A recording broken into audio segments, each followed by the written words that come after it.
Xavier. Doing well, how are you? Great. What's this week kind of been like for you? I'm sure it's a little sentimental, but also you're focusing to prepare to playing a really competitive game. What's this week kind of been like for you emotions-wise? Yeah, emotionally, I think I've tried to do a good job of stopping the smell of roses. Really, with my career coming to a close here at Ohio State, there's a lot of emotion. Obviously, when you do anything, you put a lot into something. And you build bonds, and you kind of tie your heart to something. When that comes to a close, it's definitely emotional. But I think in preparation for the game, the best way that I can show my appreciation, show the love I have for this university, for my brothers, and for this team, is just prepare the best I can and put my best foot forward when I go out there on Friday. So I'm very excited to be able to do so. Go out there with my team again one last time. I'm going to cherish every moment. When you look at Missouri's defense, what stands out to you the most?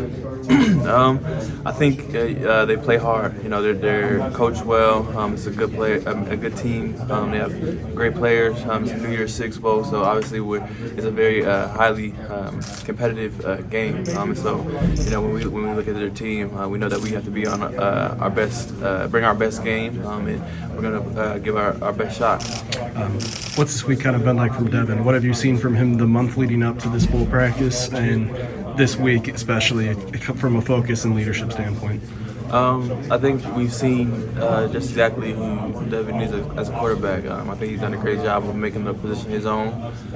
For me, a big thing is that being yourself when you're playing the game, and I think the sooner you can do that, the sooner you can have some success. And I think that he's doing that. And so I'm glad that he's taking that next step, and you see his maturation. It's like day to day, he's improving. So then on top of that, what have you seen from Carnell Tate over the last month and over the season, and how he's grown since coming in as a freshman? Yeah, Carnell, since he came in, he handled business like a grown man, and so I was blessed enough to be actually his roommate in camp, and just seeing the way he approaches the game.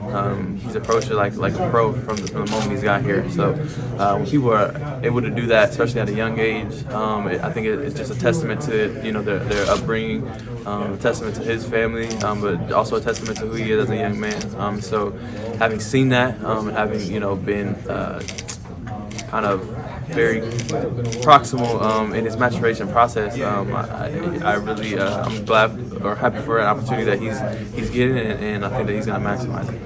Obviously, one more game to go for you, but considering the way your career started, it's been storybook-like in some facets. Is there a memory over the years that you're going to look the most fond of, or the one that really sticks out to you throughout your career?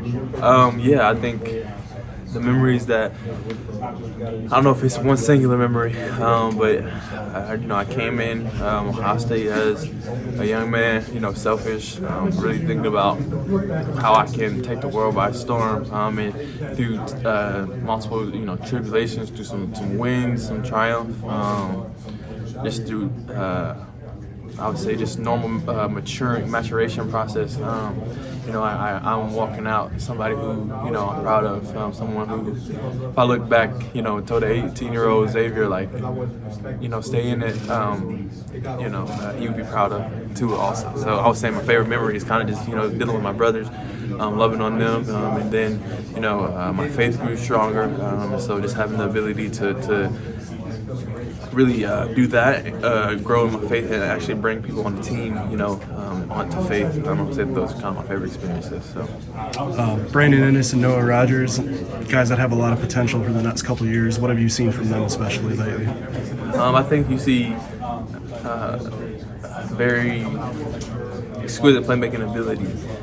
They are, highly touted coming out of high school for a reason, and they have, all the tools, the speed, the elusiveness, just all the intangibles that you need as a receiver. They have that, and so watching them over the last month mature, because the bowl prep that's really what we do in bowl prep is, the young guys get an opportunity to show what they can really do, and to, really propel themselves going into the next season, and they've done that in a great way. And so just watching them and watching the way that they've even blossomed throughout this bowl prep, I'm excited to see what they do next year. What would a win in this game, your last game, mean to you to end the career on a high note? Yeah, it would mean a lot, not just for me, but for Buckeye Nation, for my brothers who are coming back. The bowl season, a lot of it's kind of been minimized in the playoff era. However, the mature team realizes that you're setting yourself up and you're propelling yourself into the next season. So, for us to go out with a win, it would give us all some wind in ourselves, some ability to hang our hat and be proud of how we finished the season. So, I think with it being my last game, I'm going to pour out or give my all to really help get that accomplished. You said bowl season's been minimized. I know you won't be here for it, but when the CFP expands to 12, do you think that's good for the game? Will you be kind of excited to follow how that develops over the next couple of years? Yes. Yeah, I think that will be good for the game. I think that, it is just because I kind of have seen the game evolve in a multitude of ways, and just the scope of college football. And so I think getting back to the way that it was, where the bowl season was like something that I looked forward to as a kid, watching the bowl games and all this.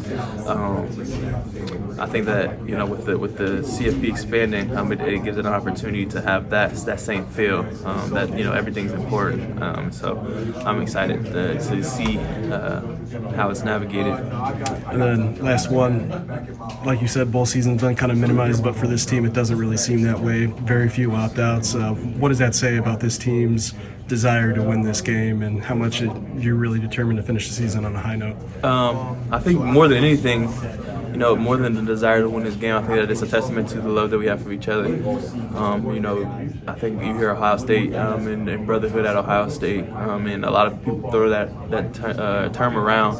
However, there's not a lot of merit or warrant behind that term when you look at it. And so for us to have all these marquee players, coming together one last time to really fight and really go to battle together, I think it's just a testament to the culture that Coach Day has made, and how he has kind of continued to bring the right guys in, and the people who love each other and play for the love of their brother, not for the love of just money or whatever that may be.